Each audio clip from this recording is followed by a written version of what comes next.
Bon matin les amis! Alors comme on ne peut pas se voir aujourd'hui, j'ai pensé t'envoyer des petites vidéos au courant de la journée pour faire quelques petites activités même si on n'est pas à l'école aujourd'hui.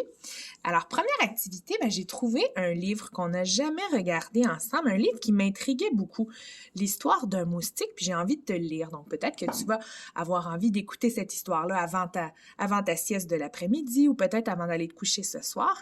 Alors c'est parti, je te fais la lecture de cette histoire-là qui s'appelle Frédéric le moustique. Tourne page. Dans le jardin, des drôles de petites bêtes, il vivait un bien étrange docteur. Les piqûres étaient le seul remède qu'il connaissait pour soigner ses patients. Entre nous, je ne pense pas que vous aimeriez être soigné de cette façon en vous faisant piquer par un moustique. Mais rassurez-vous, le docteur Moustique était toujours très occupé et il n'avait vraiment pas le temps de vous rendre visite. Alors, on voit le moustique ici, médecin, qui fait une petite piqûre à l'abeille qui a l'air un petit peu terrorisée. Le fils du docteur Moustique s'appelait Frédéric. Bien qu'il n'en éprouve pas le désir, son père voulait qu'il soit docteur. Pour cela, il devait étudier des livres où l'on apprenait sans doute l'art de faire des piqûres. Ces livres étaient tellement épais, avaient si peu d'images qu'il lui fallait beaucoup de courage pour les ouvrir.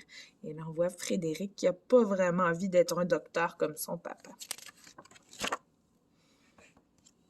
Et chaque fois que Frédéric pleurait ou protestait, son père piquait une grosse colère qui se terminait en général par « Va dans ta chambre et n'en sors que lorsque tu auras changé d'avis et que tu voudras être un médecin. » Oui, on voit le papa qui a un visage très fâché, puis Frédéric qui est tout triste parce qu'il n'a pas envie d'être un médecin. Alors Frédéric, il s'enfermait dans sa chambre en se promettant que jamais il allait être un docteur. Jusqu'au soir où quelqu'un frappa à la porte du docteur Moustique. Toc, toc, toc. C'était Carole la Luciole. La pauvre Luciole n'avait pas l'air très brillante. D'ailleurs, elle ne brillait plus du tout. Elle avait perdu sa lumière. Frédéric la fit entrer et lui demanda d'attendre le retour de son père. Mais la Luciole ne l'écoutait pas et elle répétait sans cesse « Au secours! Au secours! Ma lumière s'est éteinte! » Il suffit peut-être de changer une ampoule, dit-il pour la rassurer. Comme la Luciole sanglotait, il tenta de la consoler en lui disant que son père savait très bien faire les piqûres. Seulement, au lieu d'être rassurée, la Luciole sauta au plafond en criant « Oh non, j'ai horreur des piqûres !» Elle en avait tellement horreur qu'elle menaça même Frédéric de la transformer en limace s'il essayait de lui faire une piqûre.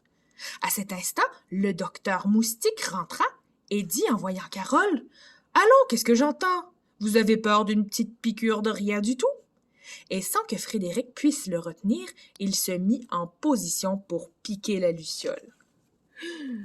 Soudain, il n'y eut plus de docteur. Docteur Moustique était maintenant un limaçon qui se tortillait en criant « À moi! À moi! » Oh, la Luciole l'a transformé en limace parce qu'elle avait trop peur de la piqûre. « Oh, ce n'est pas de ma faute! J'ai horreur des piqûres! » dit la Luciole en sanglotant toujours dans son coin.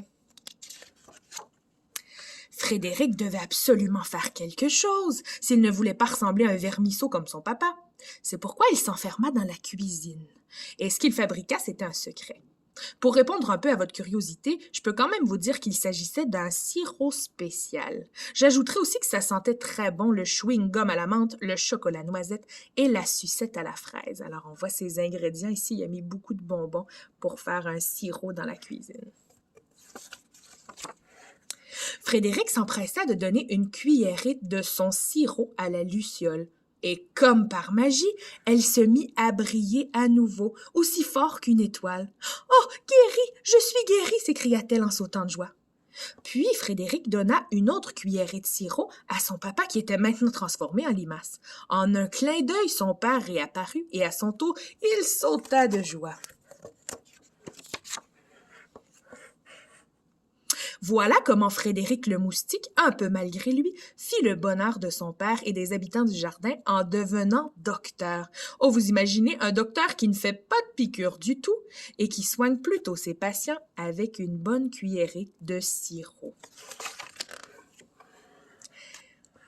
Il ne refusait d'ailleurs jamais d'en donner, même aux gourmands en bonne santé qui voulaient seulement goûter au délicieux sirop sucré. Parce que son sirop avait aussi la merveilleuse vertu de rendre les gens joyeux. Et Frédéric voulait que tout le monde soit heureux. Et on voit les beaux sourires de tous les insectes qui sont heureux. Et c'est la fin. Bonne journée les amis!